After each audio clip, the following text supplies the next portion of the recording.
मेरे से कांग्रेस ने अलायंस करके वो पीठ में छुरा घोंप के और अशोक गहलोत, सचिन पायलट, गोविंद डोटासरा, तमाम लोगों ने मेरी पार्टी को तोड़ा और बाड़मेर के अंदर मेरा कैंडिडेट लेके, और जो हरीश चौधरी कहता था मैं आरपी को देखना नहीं चाहता, उसी हरीश चौधरी को हाथ में आरपी का झंडा पकड़ा दिया, जिंदाबाद करा दिया। ये राजनीति है, हम ये ऐसे नहीं करते।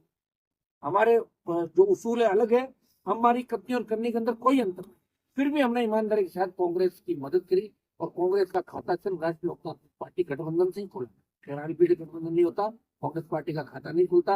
अगर कांग्रेस को गलतफहमी है, पंचायत चुनाव आ रहे हैं, आगे देख लेना आजमा के कांग्रेस की क्या स्थिति थी राजस्थान में। क्या पंचायत चुनाव से पहले बीजेपी आपके आसपास मंडरा रही है? मेरे आसपास तो आप लोग मंडल रहे, जो मीडिया वाले और जितने भी दुखी है राजस्थान में, वो दुखी सारे आसपास मंडरा रहे हैं, और मैं सबका दुकड़ा लेकर सड़क पे बैठा हूँ गर्मी के अंदर।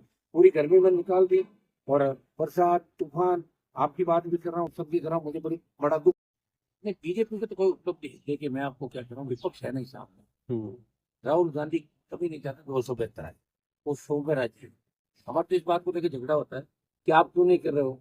आप जैसे मान लो सपा किसी बात में आगे बढ़ती है, किसी बात पे टीएम से आगे बढ़ती है, डीएम के आगे बढ़ती है, हमारे जैसे जो सिंगल पार्टी वाले, हम किसी इश्यू को रेज करते हैं तो कह रहे हैं अपने चुप रहो, अपने भाग नहीं लेना। जबकि इंडिया अलायंस में तो सब हम साथ हैं, हर मुद्दे पे एक दूसरे के साथ है। ये तो अलायंस है, और क्या अलायंस टूटा थोड़ी है। वो बिल पे आपको पता है कि हम सब ने वोट दिया, एक एक वोट आपको दिख रहा है। कई लोगों ने गालियां भी दी, कई ने समर्थन भी किया। तो इंडिया अलायंस के अंदर हम साथ है, लेकिन राहुल गांधी जी का ये कहना है हम इस बार 100 आए, उनको 272 नहीं चाहिए। 100, अगली बार 110, उस अगली बार 120, ऐसे करते हुए 101 साल बाद 272 की बात करेंगे, तब तक सीटें 700-800 हो जाएगी। तो कांग्रेस को राज चाहिए नहीं, देश के अंदर नहीं चाहिए राज। कांग्रेस, मुझे तो लग रहा है कांग्रेस के अंदर कुछ नेता ऐसे बीजेपी ने स्थापित करती है, मन चाहे जैसे बयान दिला देती है और बीजेपी अपना काम निकाल देती है। एक नेता ने आपको लेकर अभद्र भाषा का उपयोग किया और कहा कि समाज को ऐसे ऐसे नेता को सबक सिखाना चाहिए। नाम है रिचपाल मिर्धा। आपको पता उनके बारे में तो हम क्या नहीं, कांग्रेस भी हो गए, परिवार में ठीक नहीं, इसलिए भी ठीक नहीं कि मैं ऐसा कुछ बोल दूं तो उनकी सांस निकल जाए एकदम। मैं ऐसा कोई काम नहीं करूंगा कि मेरे बोल से कोई दम तोड़।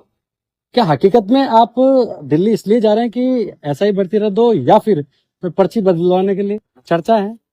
टाइमिंग आपको बता दिया, टाइम मांग रहे थे पहले, आपको बता दिया टाइम मांगा है, अभी मैंने मेल किया है, आपको सारी बात बता दी 10 लोगों को।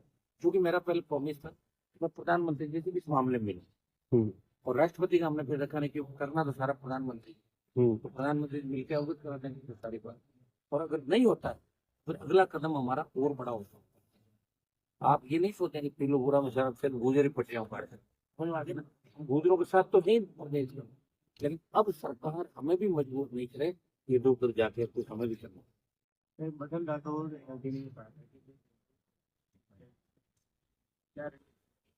मुलाकात की बात नहीं, वो कहते हैं कि जब जब बीजेपी आती है तब तब होता है ये चीजें। गुजर समाज अपनी बाजी मांगता है, मैं गुजर समाज